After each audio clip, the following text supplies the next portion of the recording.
I'm Eleanor. It was past midnight, and the once mocking house fell into a deathly silence. The air was thick with regret, a stark contrast to the cruel laughter that had echoed through its halls just hours before. I sat in my living room, the soft glow of the lamp casting long shadows on the wall, and let my mind wander back to the events that led to this moment. My daughter, Lily, a 6-year-old ball of energy with the most beautiful chestnut curls that seemed to hold the secrets of our family's past, was supposed to be having a peaceful afternoon at her grandmother's house. Her grandmother, Mrs. Thompson, was my husband's mother. She was a woman obsessed with the allure of social media and the promise of internet fame. Her daughter, my sister-in-law, Lucy, was just as bad. They were always looking for the next big thing to go viral, no matter the cost. I had trusted them. I thought Lily would be safe there, sipping warm cocoa and watching cartoons. I imagined the soft murmur of their voices, the gentle clinking of teacups, and the laughter that would fill the air. But what I got was a nightmare. I was scrolling through my phone when I came across a live stream. There was Lily, sitting in a chair, tears streaming down her face as Lucy held a pair of scissors to her hair. They were making a so-called transformation video, all for the sake of likes, hashtags, and filters. My heart stopped. It wasn't just the shock of seeing my daughter's distress, it was the betrayal. They had used her, exploited her innocence for their own gain. I didn't think twice. I grabbed my keys and drove straight to their house. When I arrived, I walked in with a silence that was more powerful than any scream. They were still laughing, still celebrating the fact that Lily was trending. Mrs.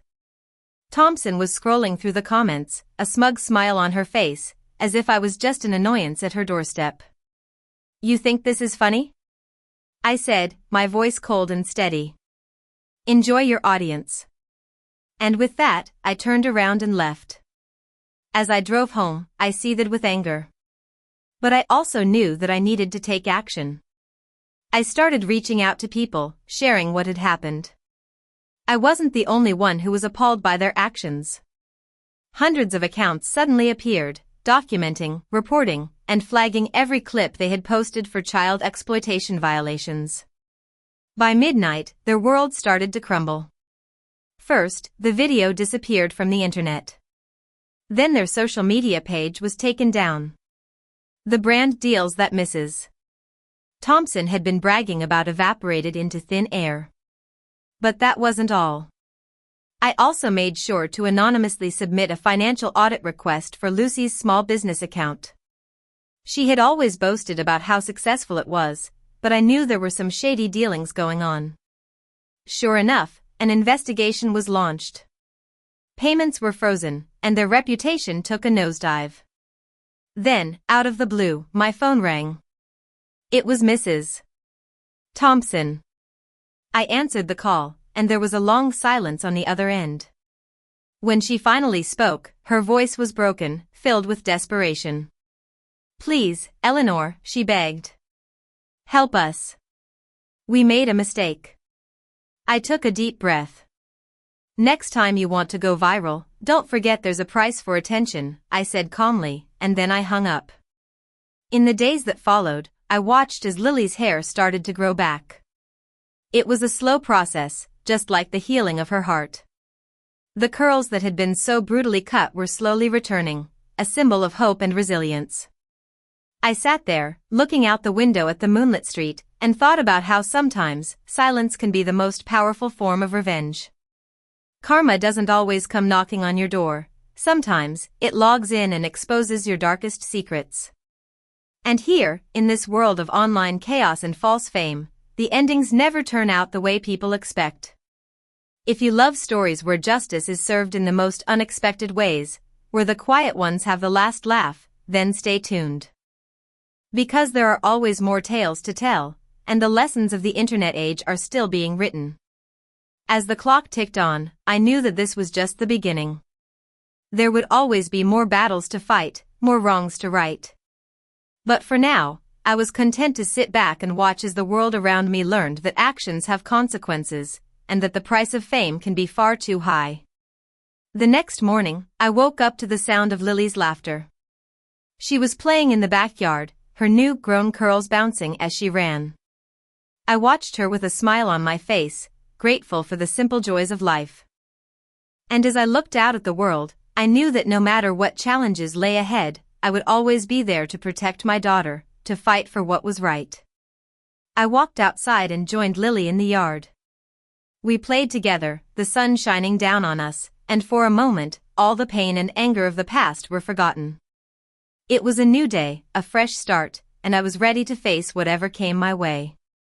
As the day went on, I thought about the events of the previous night. I knew that Mrs. Thompson and Lucy would never forget what they had done. The damage to their reputation was irreparable, and they would have to live with the consequences of their actions.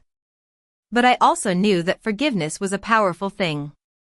Maybe one day, they would learn from their mistakes and become better people. In the evening, I sat down at my computer and started writing.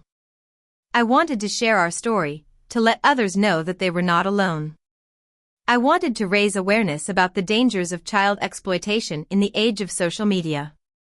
And as I typed away, I felt a sense of purpose, a feeling that I was making a difference. As I finished writing, I hit the publish button. I knew that my story would reach people all over the world, and I hoped that it would inspire them to stand up for what was right. And as I closed my laptop, I looked out at the stars, knowing that the universe had a way of balancing things out. The days turned into weeks, and life slowly returned to normal. Lily's hair was growing back beautifully, and she was happier than ever. I continued to work on raising awareness about child exploitation, and I was heartened to see the support from so many people. One day, I received an email from Mrs. Thompson. It was a long, heartfelt apology. She admitted that she had been wrong, that she had let her desire for fame cloud her judgment. She promised to do better, to be a better grandmother and a better person. I read the email with mixed emotions. On one hand, I was glad that she was taking responsibility for her actions. On the other hand, I knew that trust was something that had to be earned. I replied to her email, thanking her for her apology, but also letting her know that it would take time for me to fully forgive her. As the months passed, I saw a change in Mrs. Thompson. She was more involved in Lily's life, and she seemed to have a newfound respect for boundaries. Lucy also seemed to have learned her lesson, and she focused on building her business in a more ethical way. And so, life went on. The scars of the past were still there, but they were slowly fading. Lily was growing up, and I was proud to be her mother. And as I looked to the future, I knew that there would always be challenges, but I was ready to face them with courage and determination. In the end, this was not just a story of revenge, it was a story of hope, of healing, and of the power of standing up for what is right. And I knew that no matter what the future held, I would always be there to protect my daughter, and to make sure that justice was served.